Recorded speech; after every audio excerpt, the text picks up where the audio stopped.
오늘 요한계시록 3장 11절에서 13절 말씀을 가지고 굳게 잡으라 라는 제목으로 하나님 말씀 나누겠습니다. 국민일보에서 이런 글을 보았습니다. 성도는 씨앗을 손에 들고 새 소리를 들을 줄 아는 사람이다. 참 멋진 말인 것 같습니다. 우리 스스로가 그렇지 않습니까? 자신의 삶이 때로는 작은 씨앗처럼 볼품없이 여겨질 때가 있지 않습니까? 그러나 성도는 낭망하지 않는다는 거죠. 오히려 씨앗이 언젠가는 새들이 깃드는 나무가 된다는 적극적인 믿음을 가지고 사는 사람, 그 사람이 성도라는 말입니다. 이런 성도들에게 가장 필요한 자세가 롬파리팔이 아닌가 생각합니다.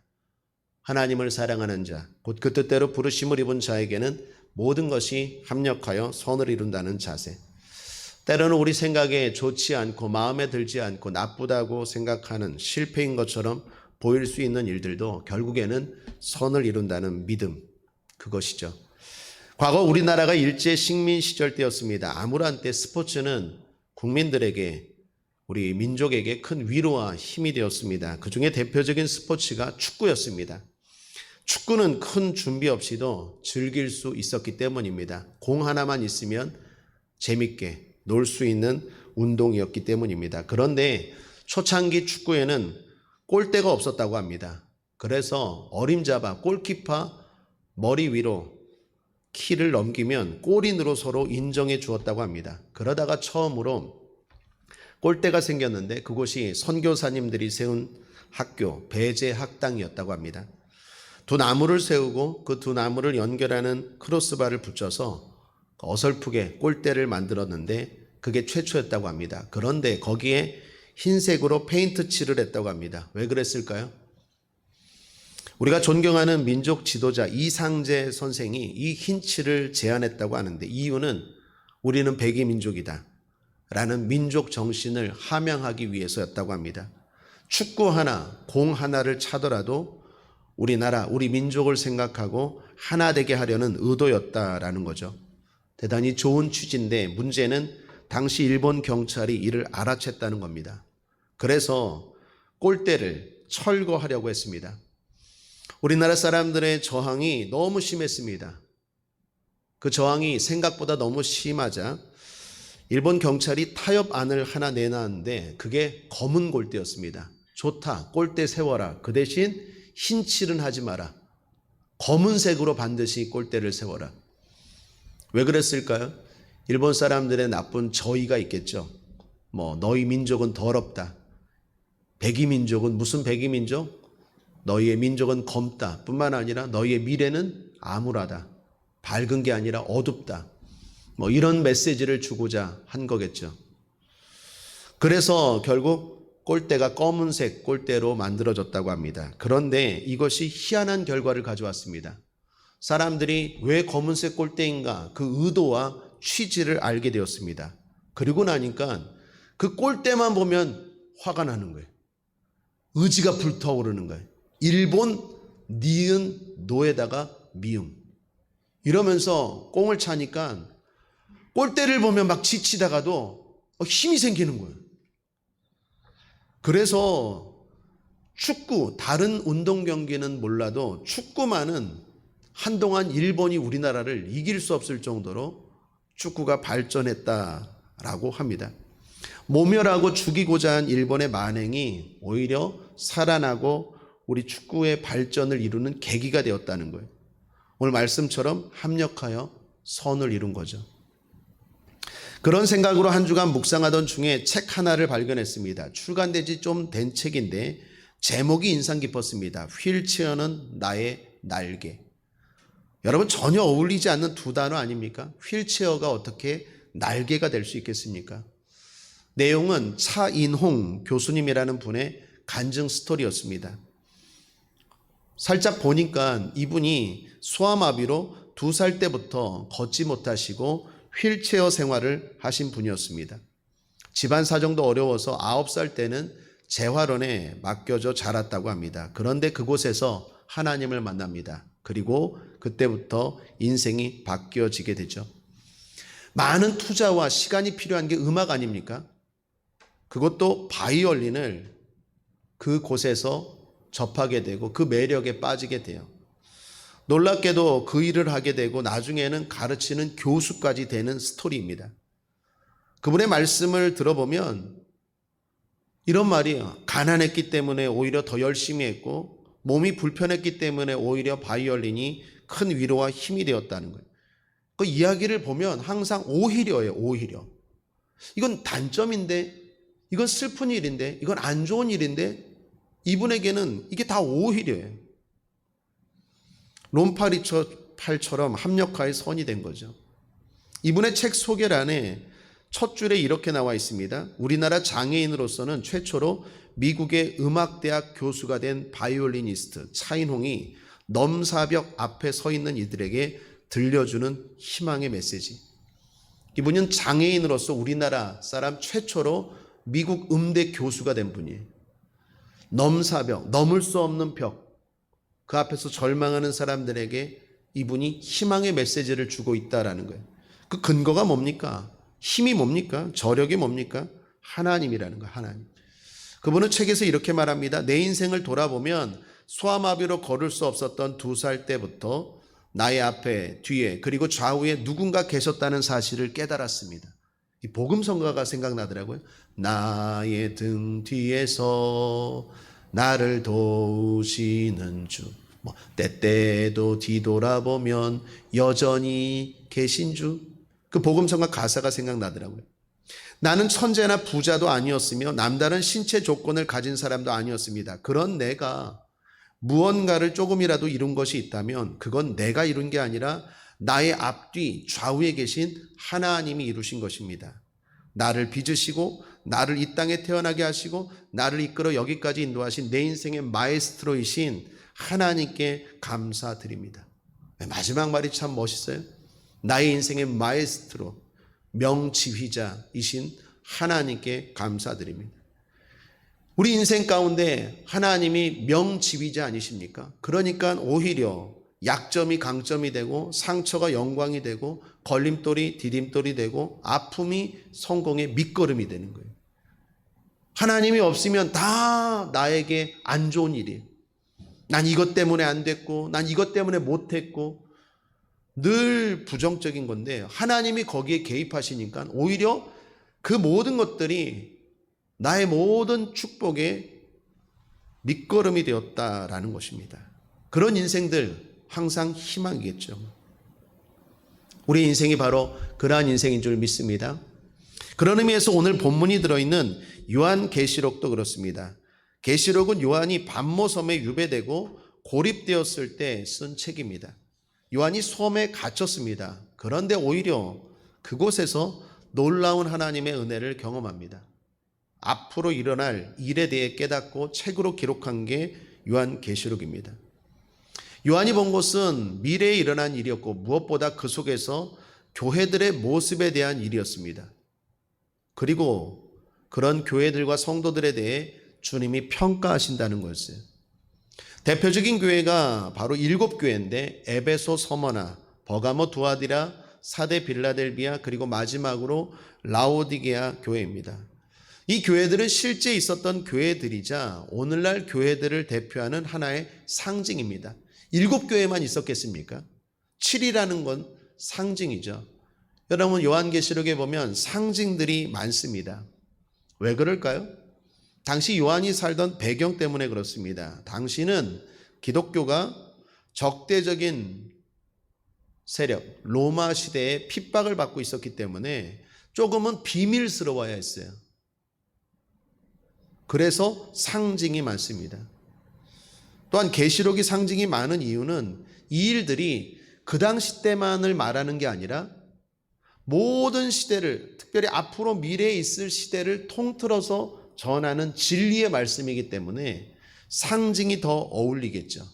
그래서 요한계시록을 읽어보면 상징들이 많아요. 중요한 건 그걸 문자 그대로 받아들이는 게 아니라 상징이 포함되어 있음을 깨달아야 돼요. 다시 말하면 요한계시록에 있는 소아시아의 7교회는 그냥 7교회만을 말하는 게 아니라 오늘날 모든 교회, 7은 완전 수잖아요. 하늘의 수 3, 땅의 수 4. 완전 수잖아요. 땅과 하늘을 합한 수. 그래서 오늘날의 교회를 말하는 거다라는 것입니다. 그런 점에서 여기에 소개된 7교회는 7교회만의 이야기가 아니라 오늘 우리 시대의 이야기, 또 지금 요한이 봤을 때 미래인 지금 이 시대에 저와 여러분의 이야기다라는 것입니다. 그래서 중요하고 또한 눈여겨볼 것이 많습니다.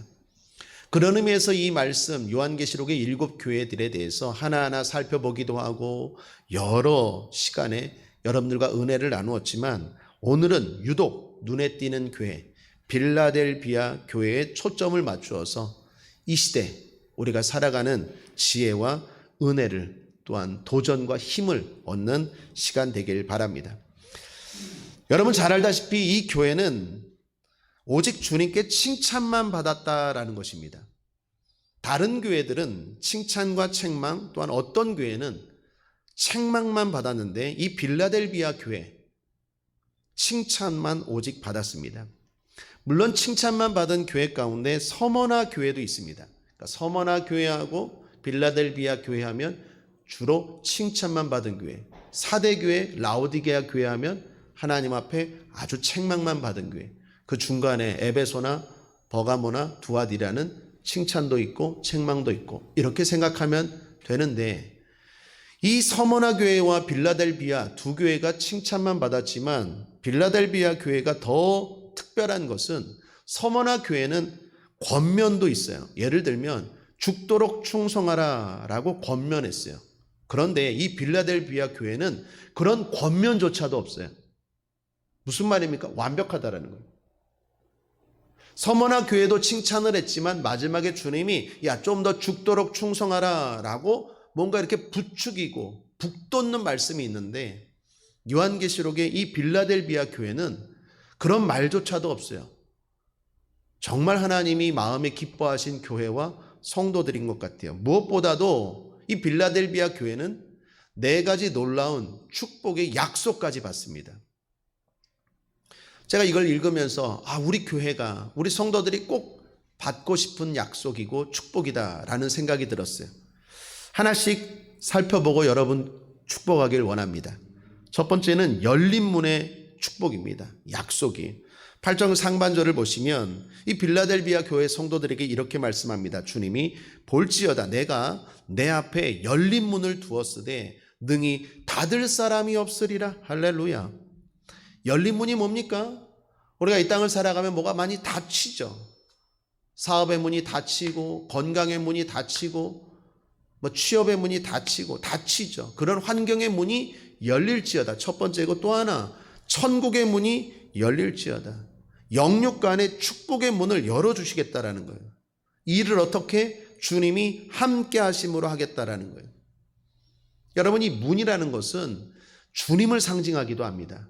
요한복음 10장 7절에 보면 그러므로 예수께서 다시 이르시되 내가 진실로 진실로 너에게 말하노니 나는 양의 문이라. 주님이 우리의 문이라는 거예요. 어떤 문입니까? 열어주시는 거죠. 내 앞길을 열어주시는 거예요. 이 땅의 축복도 열어주시고 저 하늘의 신령한 축복도 열어주시는 영육간의 축복을 열어주시는 분이 우리와 함께 하시는 목자 되신 주님이라는 거예요. 그런 의미에서 주님의 이름으로 축복합니다.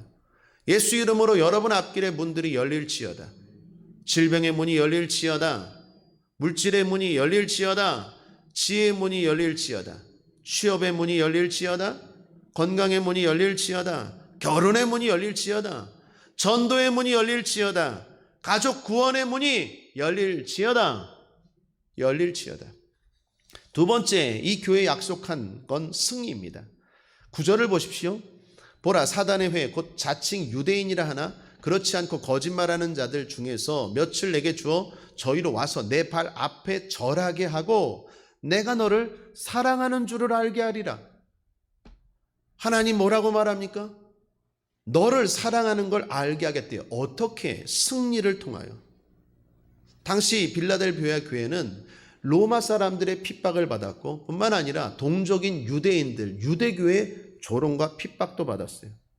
그런데 주님이 그 모든 사람들 앞에서 내가 이들을 사랑해 라는 걸 보여주겠다라는 거예요. 어떻게? 역전시켜 주겠다라는 거예요.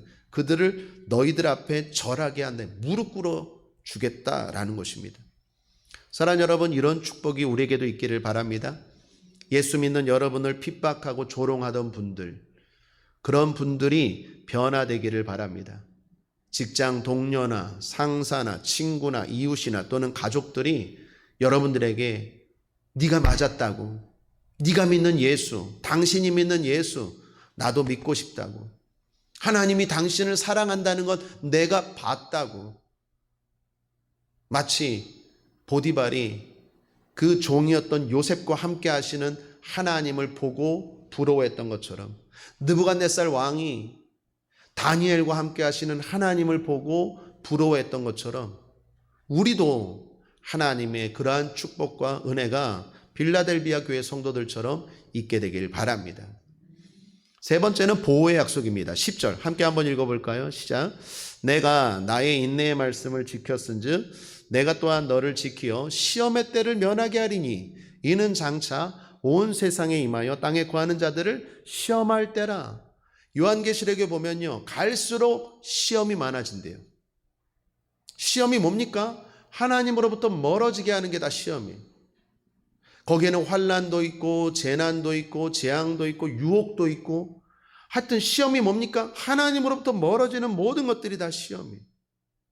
그런 시험의 때를 면하게 한대요. 이길 수 있게 한다라는 거예요. 보호하신다라는 거예요.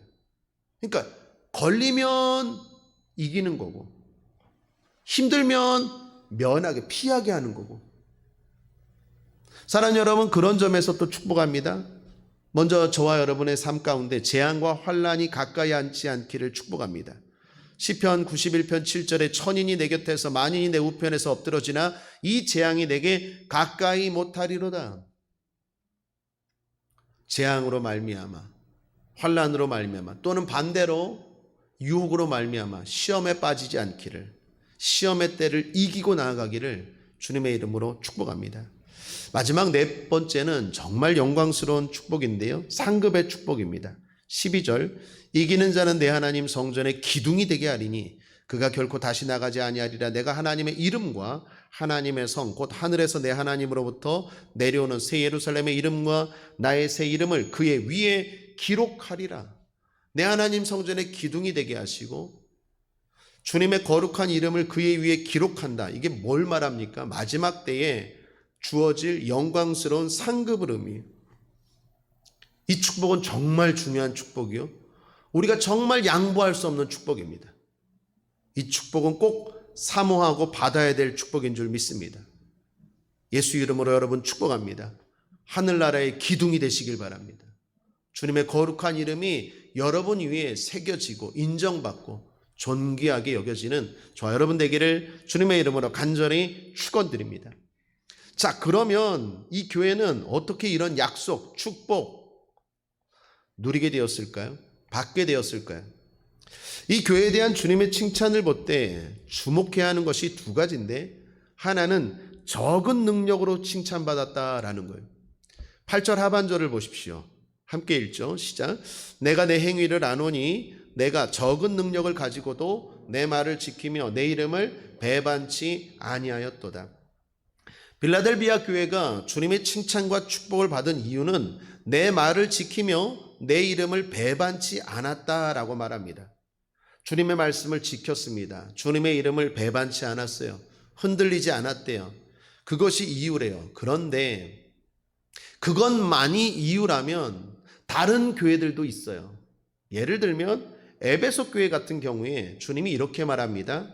요한계시록 2장 2절에서 3절에 보면 내가 내 행위와 수고와 내 인내를 알고 또 악한 자들을 용납지 아니한 것과 자칭 사도라 하되 아닌 자들을 시험하여 그 거짓된 것을 내가 드러낸 것과 또 내가 참고 내 이름을 위하여 견디고 게으르지 아니한 것을 아노라 라고 말합니다. 이 에베소 교회도 대단히 믿음으로 충성했던 교회예요. 두아디아라 교회도 그렇습니다. 계시록 2장 19절에 보면 내가 내 사업과 사랑과 믿음과 섬김과 인내를 아노니 내 나중 행위가 처음 것보다 많도다. 이 사람들은요, 갈수록 믿음이 좋아진 거예요. 갈수록 헌신과 봉사가 많아진 거예요. 칭찬받았어요. 버가모 교회는 더합니다. 버가모 교회는요, 안디바라는 사람이 순교를 당했어요. 예수 믿는 사람이 순교를 당했어요. 우리 함께 신앙생활하던 이 집사님이, 저 권사님이 순교를 당했어요. 그걸 보고도 흔들리지 않았어요.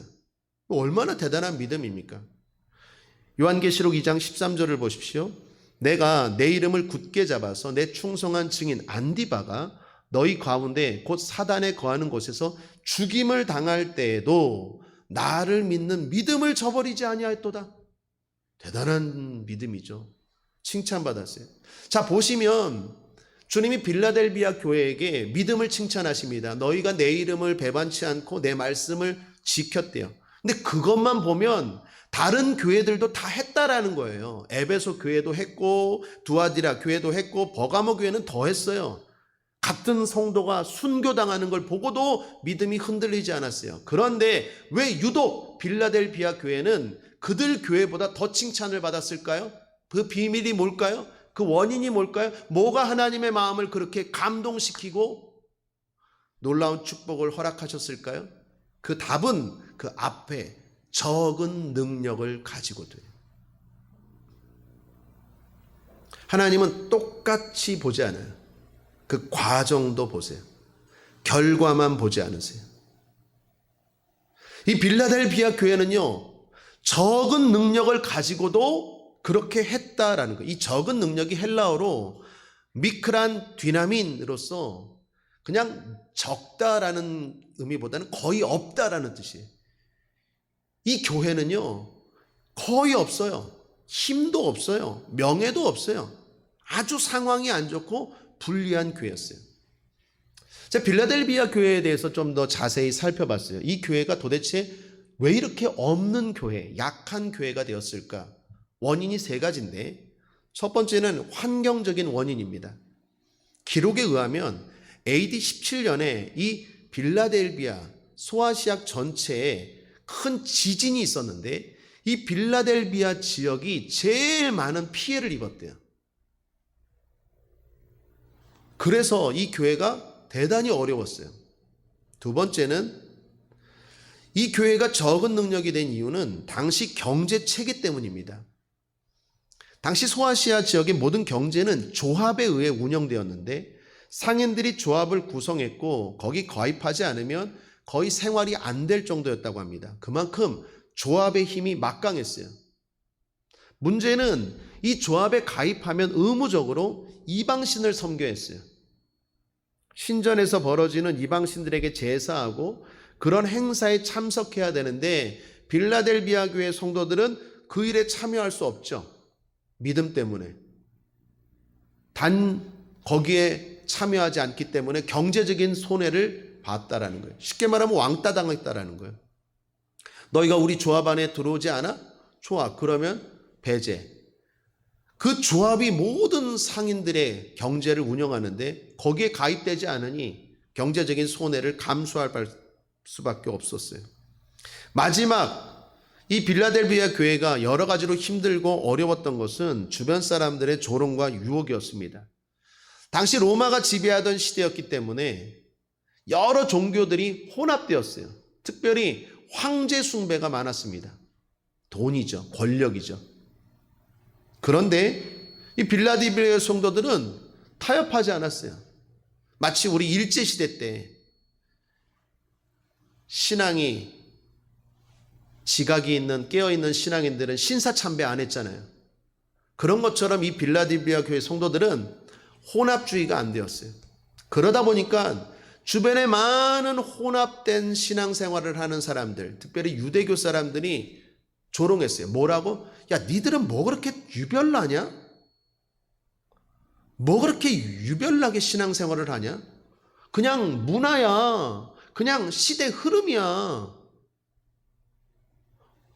그러면서 다 타협을 하는데 하나님 말씀에 어긋나는 것, 거기에 어긋난다 해서 빌라델비아 교회 성도들은 타협하지 않았어요. 이런 것들 때문에 이 교회, 특별히 이 교회 성도들은 어려울 수밖에 없어요. 지진으로 가뜩이나 전체가 어렵죠. 거기다가 경제 체계가 다 조합에 의해서 운영되는데 그거 가입하지 못하니까 왕따 당하죠. 뿐만 아니라 신앙을 지키는데 격려와 위로는커녕 주변에서 니들은 뭐가 그렇게 잘 나갔고 그렇게 신앙생활하냐? 우리처럼 이렇게 신앙생활해야지 니들만 그렇게 의롭냐? 이런 조롱과 유혹이 계속 있었어요. 그런 상황에서도 믿음을 지켰다라는 거예요. 그걸 주님이 중요한 건 아세요. 보세요. 다른 교회들도 다 믿음 생활 잘했어요. 멋지게 했어요. 그런데 그들은 누릴 건 누리고 타협할 건 타협하고 했지만 이 교회는 어떻게 해요? 어려운 가운데서도 적은 능력임에도 불구하고 그 일을 감당했는데 그걸 주님이 기억하시더라는 거예요. 사랑하는 여러분, 이것은 우리에게 중요한 메시지를 던져요. 복에 대한 생각의 전환을 가져옵니다. 큰 능력이 꼭 필요한 게 아니라는 거예요. 적은 능력이라도 순종하고 충성하면 오히려 상과 복은 큰 줄 믿습니다. 그런 의미에서 성경을 보니까 보이는 게 있어요. 여러분, 주님이 헌금에 대해서 칭찬한 유일한 사람이 누구입니까? 어떤 과부죠. 어떤 과부가 헌금에 대해서 칭찬받았어요. 이건 성경에 나오는 헌금과 관련된 유일하게 칭찬받은 사람입니다. 이 여인이 칭찬받은 이유가 뭡니까? 오히려 적은 능력 때문이에요. 누가복음 21장 4절에 저들은 그 풍족한 중에서 헌금을 넣었거니와 이 과부는 그 구차한 중에서 자기에 있는 바 생활비 전부를 넣었느니라. 똑같이 낸 거 사람은 모르지만 하나님은 어떤 상황에서 어떤 과정에서 냈는지 하나님은 아세요. 오히려 적은 상황에서 힘든 상황에서 낸 게 오히려 이 여인에게는 상 받고 복 받는 이유가 되었다라는 거예요. 꼭 큰 능력이 있어서 하나님께 큰 영광 돌리고 복 받는 게 아니라는 거예요. 오히려 적음이 우리에게 더 유익이 되고 기회가 될 수 있다라는 거예요. 여러분, 아브라함도 그렇지 않습니까? 아브라함은 믿음의 조상입니다. 왜 이렇게 하나님이 아브라함을 칭찬했을까요? 아브라함의 믿음이 대단했기 때문에. 맞습니다. 그런데 아브라함의 집안이 우상 집안인 거 아세요? 아버지 데라가 우상을 만드는 신상들 만들었던 사람 아세요? 그런 집안에서 믿음 생활을 했기 때문에 더 하나님 보실 때는 특별한 거예요. 여러분, 다윗은 어떻습니까? 다윗은 2세의 아들 중에 막둥이 8째였어요. 그냥 막둥이가 아니라, 사랑받는 막둥이가 아니라 하카톤이라고 성경이 나옵니다. 별 볼 일 없게 인정받지 못하는 그러한 어쩌면 내버린 자식과 같은 그러한 다윗이었어요. 그런데 그런 상황에서도 불구하고 낙심하지 않고 절망하지 않고 자기에게 주어진 양들 잘 지키고 생명 걸고 지키고 믿음 생활 잘하고, 그러니까 오히려 하나님이 칭찬하시는 거 아닙니까? 여러분, 성경을 잘 보시면요, 오히려 약점이 강점이 된다니까요. 나에게 안 좋은 조건이, 안 좋은 상황이 오히려 하나님 앞에 칭찬받는 역사가 됐다라는 거예요. 여러분, 수로보니게 여인 한 사람만 더 하죠. 수로보니게 여인은 어떻습니까? 마태복음 15장 28절에 보면 내 믿음이 크도다 내 소원대로 되리라. 믿음에 대해서 성경이 칭찬한 여인이에요. 예수님의 12제자보다도 훨씬 더 칭찬받은 여인이에요. 이 믿음의 여인 왜 칭찬받았습니까? 오히려 이방 여인이니까, 이방인임에도 불구하고 믿음을 잘 지키니까 칭찬받은 거 아니에요. 로마 백부장도 마찬가지잖아요. 로마 백부장에 대해서 주님이 믿음을 칭찬하시죠. 이만한 믿음을 본 적이 없다고. 왜 칭찬하십니까? 로마 사람인데도 불구하고 믿음을 지키니까. 복에 대한 생각의 전환이 있어야 돼요. 우리는 무슨 큰 능력, 큰 성공, 큰 뭔가를 해야 하나님이 영광 받으신다고 생각하는데 아닌다라는 거예요. 작은 능력임에도 불구하고, 안 좋은 상황임에도 불구하고, 불리한 조건임에도 불구하고 거기서 하나님 앞에 믿음 생활하면 그건 훨씬 더 크다라는 거예요. 왜요? 하나님은 과정을 아세요. 결과만 보지 않아요. 그런 의미에서 두 번째입니다. 굳게 잡으라는 거예요. 굳게 잡아야 합니다. 왜 그렇습니까? 이게 면류관의 근거가 돼요. 11절 하반절 함께 읽죠. 시작. 아무나 내 면류관을 빼앗지 못하게 하라. 이게 면류관이래요. 이게 면류관이래요. 저는 이 빌라델비아 교회 보면서 큰 위로와 도전을 받아요. 오늘 우리 교회가 처한 환경이 좀 약하고 적다고 생각되십니까? 하나님이 보실 땐 절대로 작거나 적지 않아요. 오히려 이 가운데서 여러분 더 믿음을 지키고 더 충성하면 그거에 대한 상과 복은 훨씬 더 크다라는 거예요. 이게 면류관이에요.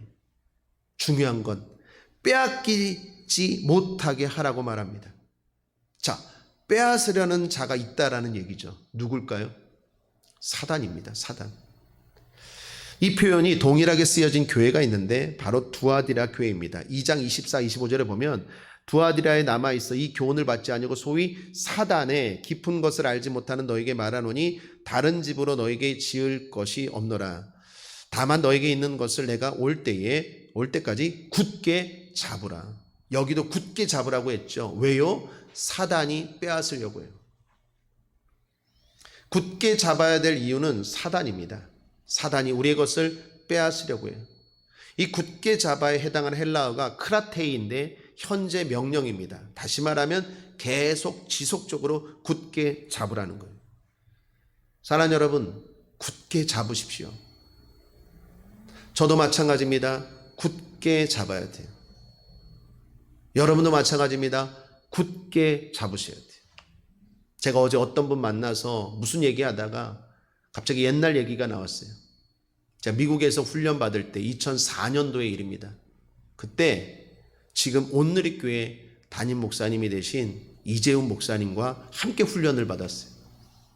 저는 인천순복음교회 최성교 목사님 비서, 그분은 돌아가신 하용조 목사님의 비서, 서로 비서, 너도 비서, 나도 비서.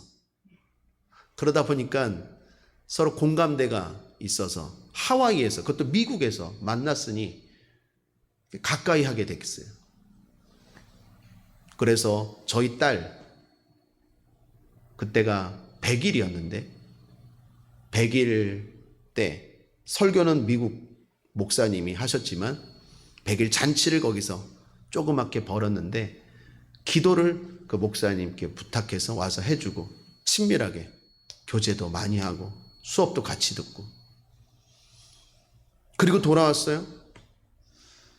그런데 시간이 흘러 그분은 제가 거의 감히 가까이 가지 못하는 한국교회에 영향력을 끼치는 온누리교회 담임 목사님이 되었고, 저는 어쩌면 이 영종도의 조그만 교회에서 여러분을 섬기고 있어요. 세상적으로 보면 제가 섬기는 이 교회는 빌라델비아 교회인 것 같아요. 그런데 하나님이 보실 때는 어떨까요? 하나님이 보실 때는 훨씬 더 귀하고 복될 수 있다라는 거예요. 제가 그런 얘기하니까 누군가 옆에서 목사님은 하늘의 상이 크잖아요. 그 얘기하더라고요. 위로가 되었어요. 물론 이재훈 목사님의 상도 클 줄 믿습니다. 그러나 오늘 빌라델비아 교회를 주님이 칭찬하시는 관점과 마음을 우리가 놓치면 안 돼요. 여러분, 저만 그렇겠습니까? 여기 계신 여러분들이 드리는 예배 적다고 생각하지 마시고 소중하게 생각하십시오. 여러분, 적다고 생각하면 어떤 생각이 듭니까? 대충 하게 돼요. 이거 적은 일이니까 그러면 마음에 대충 하려고 해요. 그런데 주님 뭐라고요? 적은 게 아니야. 면류관이래. 면류관. 이건 면류관이에요. 여러분, 이 교회에서 직분을 맡고 있습니까? 그 조그만 교회 그냥 내가 하나 맡아주고 있어. 그런 생각 가지면 여러분 절대로 안 돼요. 적지만 적은 게 아니라 면류관. 하나님이 보실 때 절대로 적지 않아요. 세상이 볼 때는요, 빌라델비아 교회 별 볼 일 없는 교회였어요. 저거 힘도 하나도 없고 지위도 없고 그런 교회가 빌라델비아 교회였는데 하나님이 보실 때는 완전히 역전되었어요. 오히려 그 적음이 합력하여 선이 되었고 오히려가 되었어요. 그러한 생각으로 여러분이 드리는 예배, 여러분이 맡고 있는 사명, 여러분이 하는 봉사 충성하십시오. 그러면 나중에 하나님이 역사하실 주고 축복하실 근거가 될 줄 믿습니다. 중요한 건 빼앗기지 못하게 하라. 그걸 자꾸 사단이 빼앗으려고 해요. 어떻게 해요? 적으니까 포기해버려. 작으니까 대충 해버려. 목회가 작은데 성도님들 얼마 안 되는데 그냥 쉽게 설교해? 뭐 그렇게 기도를 죽어라고 하냐? 작으면 자꾸 대충 하라고 만들어요.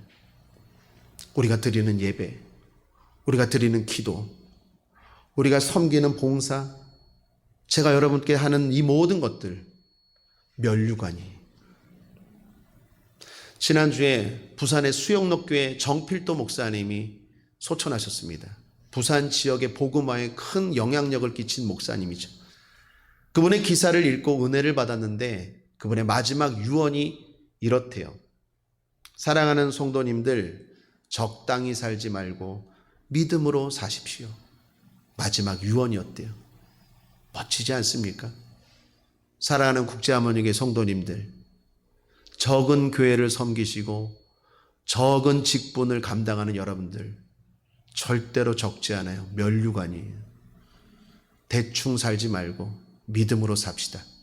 기도하겠습니다. 좋으신 하나님 아버지, 오늘 빌라델비아 교회를 주님이 어떻게 칭찬하셨는지 깨닫게 하시고 우리가 맡겨진 모든 것들 굳게 잡고 흔들리지 않고 승리하는 우리 모든 성도들과 재직들과 우리 교회 또한 종이 될 수 있도록 붙잡아 주시옵소서. 감사드리며 예수님의 이름으로 축복하고 기도했습니다. 아멘.